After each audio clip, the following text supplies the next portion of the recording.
Assalamualaikum warahmatullahi wabarakatuh. Bismillah, alhamdulillah, salatu wassalamu ala rasulillah wa ala alihi wa ashabihi wa man walah. Asyhadu an la ilaha illallah wahdahu la syarika lah wa asyhadu anna Muhammadan abduhu wa rasuluh sallallahu alaihi wa ala alihi wa sahbihi wa sallama tasliman katsira. Amma ba'd. Allahumma la ilma lana illa ma 'allamtana wa 'allimna ma yanfa'una wanfa'na bima 'allamtana وزدنا علما وتقا وصلاحا يا رب العالمين. رب اشرح لي صدري ويسر لي امري واحلل عقدة من لساني يفقهوا قولي آمين. Nah, menuasil dari sana kita lanjutkan pelajaran kita ya, pelajaran nahwu, kitab Mukhtarat Qawaidil Lughatil Arabiyyah. Kita masuk pada bagian yang kedua ya, yakni qawaidun nahwi, kaidah-kaidah nahwu ya. Setelah kemarin kita sudah menyelesaikan ya qawaidus sarfi, kaidah-kaidah saraf. Sekarang kita masuk pada bagian yang kedua, yakni qawaidun nahwi, kaidah-kaidah nahwu. Nah, muqaddimah, pendahuluan, al-jumlatu wa syibhul jumlah. Pendahuluan di sini ya, penjelasan tentang jumlah dan syibhul jumlah ya. Jumlah itu ya dinamakan juga dengan kalam, al-kalam atau jumlah mufidah ya. Dan syibhul jumlah ya, yang serupa dengan jumlah. Nah, kemudian di sana ada penjelasan kaidah nahwu berguna untuk mengetahui tugas, harokat akhir dan i'rab setiap kata yang masuk dalam kalimat. Paham ya? Jadi nahwu, fungsi nahwu, kaidah nahwu itu adalah untuk mengetahui tugas, harokat akhir dan i'rab setiap kata yang masuk pada kalimat. Nah, kemudian di sini dijelaskan kalam, al-kalamu atau jumlah ya, kalam dinamakan dengan jumlah adalah susunan kata ya, susunan kata atau kalimah yang mempunyai arti sempurna ya, yang mempunyai arti sempurna ya, dinamakan mufid ya. Jadi dinamakan jumlah mufidah, susunan kata atau kalimah yang mempunyai arti sempurna. Berarti dalam kalam atau jumlah ini ada dua rukun yang harus terpenuhi. Yang pertama, dia harus susunan ya, dia harus berupa susunan ya, lebih dari satu kata ya. Minimnya dua kata ya, minim dua kata. Itu syarat yang pertama. Syarat yang kedua, al-mufid, dia harus memberikan arti yang sempurna, memberikan makna yang sempurna. Kapan dikatakan sempurna ya, kalimat tersebut ya, memberikan arti yang sempurna ya, kapan ya, yakni ketika ya orang yang berbicara telah diam. Ketika orang yang berbicara itu diam, isi pembicaraannya bisa difahami oleh yang mendengar. Paham ya? Ketika orang yang berbicara itu diam ya, ketika orang yang berbicara ya telah diam, kemudian isi pembicaraannya bisa difahami oleh orang yang mendengar, ini baru dinamakan mufid ya, mufidah atau mufid ya, sempurna ya. Itu rukun dari kalam atau jumlah ya. Susunan yang pertama, susunan ya, ya lebih dari satu kata ya. Yang kemudian rukun yang kedua, memberikan arti sempurna ya, memberikan makna yang sempurna ya. Kapan dikatakan sempurna? Ketika orang yang berbicara itu diam, ya, isi pembicaraannya itu bisa difahami oleh orang yang mendengar. Ya, misalnya, ya, Muhammadun talibun, Muhammadun talib. Saya diam. Kemudian antum, ya, memahami. Ya, antum kan yang mendengarkan ucapan saya tadi, Muhammadun talibun. Kemudian antum orang yang mendengarkan ucapan saya itu, ya, faham tentang apa yang saya ucapkan barusan. Ya, ini dinamakan mufid atau sempurna. Paham ya?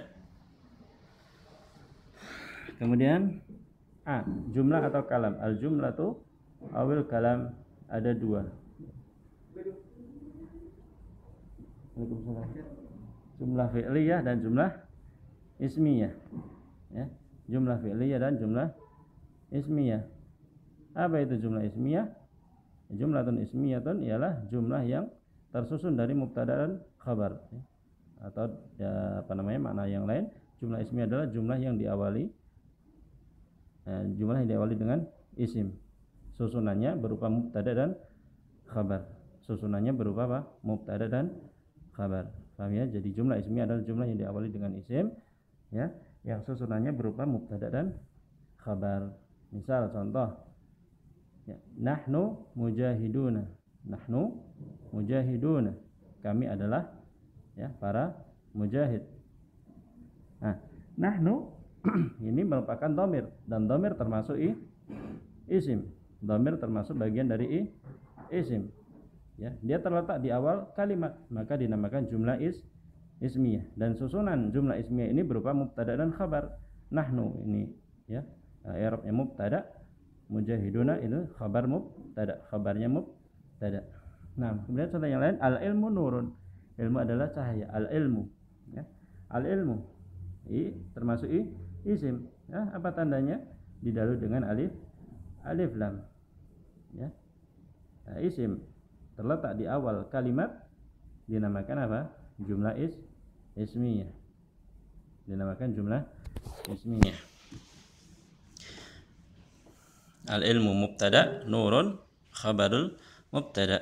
Muhammadun talibun. Ini juga jumlah ismiyah. Kenapa? Karena Muhammad ini adalah isim, ya. Isim mendahului suatu kalimat dinamakan jumlah ismiyah.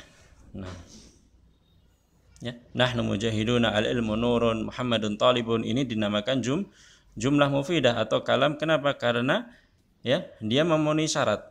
Ya, syarat pertama tadi dia harus tersusun, ya, dari, ya, lebih dari satu kata. Nahnu mujahiduna, ya, tersusun dari dua kata. Nahnu satu, mujahiduna dua. Ya.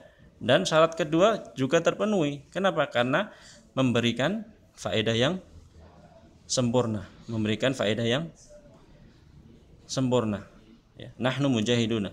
Anak katakan nahnu mujahiduna, kemudian saya diam, kemudian orang yang mendengarkan ucapan saya faham, ya, tentang apa yang saya bicarakan. Ini namanya mufidah.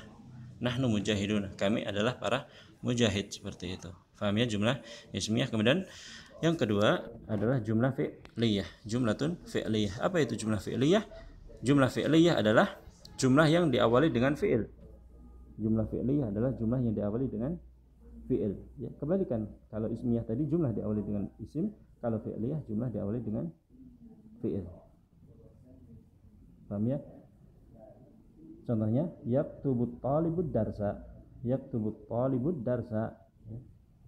Pelajar tersebut sedang atau akan menulis pelajaran. Ya, yaktubu ini fi'il mudhari', mengawali sebuah kalimat, dinamakan jumlah fi'liyah. Dinamakan jumlah fi'liyah. Dan susunannya bukan lagi mubtada khabar, tapi susunannya fi'il fa'il maf'ulun bihi.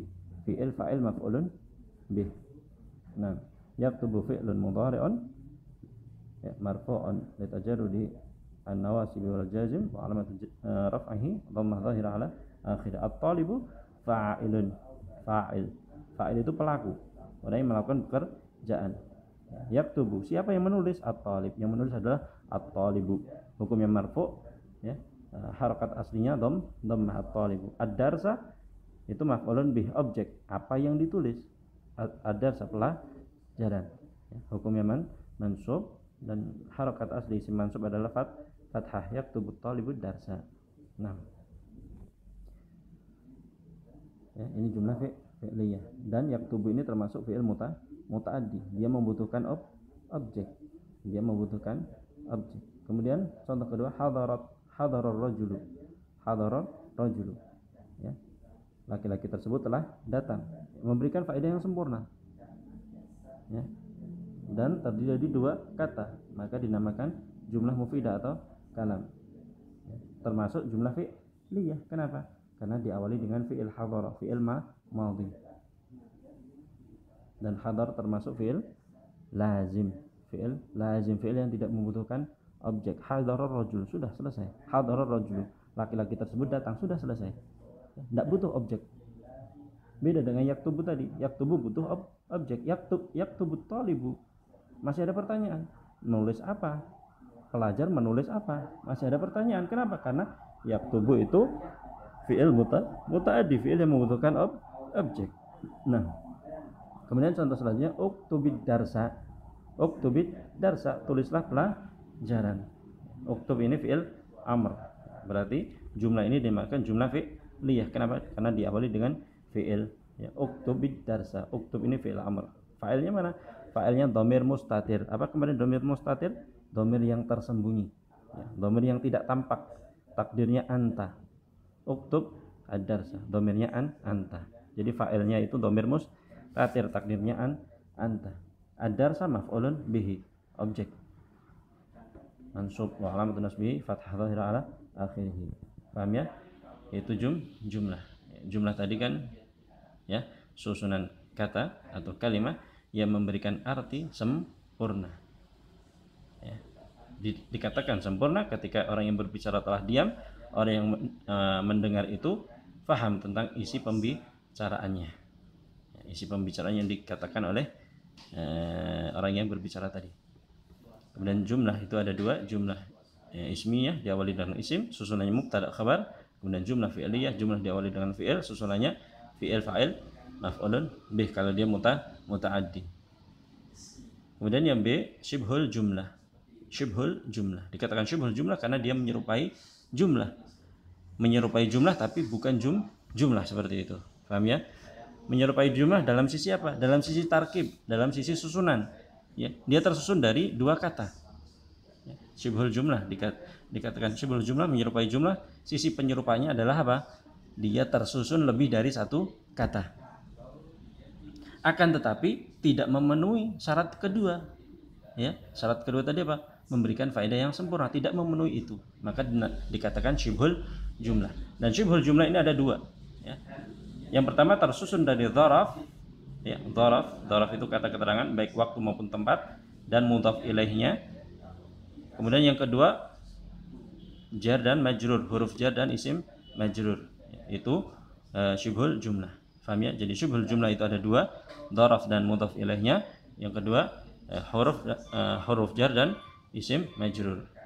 Contoh yang pertama, fauqash syajarati. Fauqash syajarati. Fauqa itu di atas, ya, dzaraf. Ya, dzarful makan. Syajarati isim. Ya, tersusun dari dua kata. Tersusun dari dua kata. Ya. Tersusun dari dua kata sehingga menyerupai apa? Jumlah. Jumlah itu kan ya susunannya lebih dari satu kata tadi. Ya, dua atau lebih. Nah, syibhul jumlah ini menyerupai dalam sisi dalam sisi apa? Tarkibnya, dalam sisi susunannya. Tersusun dari beberapa kata atau dua kata kalau syibhul jumlah. Ya. Tapi tidak memberikan faedah yang sempurna. Fauqa syajarati, di atas pohon. Apa yang di atas pohon? Ya, tentu orang yang mendengar akan bertanya-tanya, apa yang di atas pohon? Ketika orang yang berbicara ya hanya mengucapkan fauqa syajarati terus diam. Orang yang mendengar akan bertanya-tanya, apa yang di atas pohon? Nah, maka ini belum dinamakan jumlah, tapi dinamakan syibhul jumlah karena dia tersusun dari ya dua kata. Qabla dhuhri, sama qabla itu dzarfu, ya, dzaraf. Kata keterangan apa? Waktu. Dhuhri ya, isim. Tersusun dari dua kata. Ya, menyerupai jumlah tapi tidak sesuai dengan kriteria jumlah mufidah tadi. Kenapa? Karena dia tidak memberikan faedah yang sempurna sehingga tidak bisa dikatakan jumlah mufidah tapi dikatakan syibhul jumlah. Ya, kemudian huruf dan isim majrur, huruf jar dan isim majrur. Contohnya fil manzili, di dalam rumah. Ketika orang berbicara ya fil manzili kemudian diam, ya tentu orang yang mendengar akan bertanya-tanya, tidak bisa memahami apa yang di dalam rumah, ada apa di dalam rumah, seperti itu. Ya, maka tidak bisa dikatakan jumlah mufidah. Ya, tapi dia dikatakan syibhul jumlah karena menyerupai jumlah dalam sisi susunannya. Ya, terdiri dari beberapa kata. Alal maktabi, di atas meja.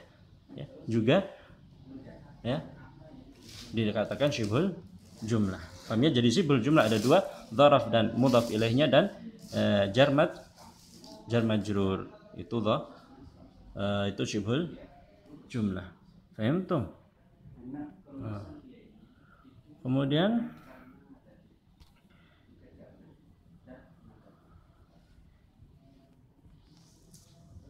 ya, cukup sampai sini dulu ya.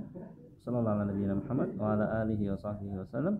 Wassalamualaikum warahmatullahi wabarakatuh.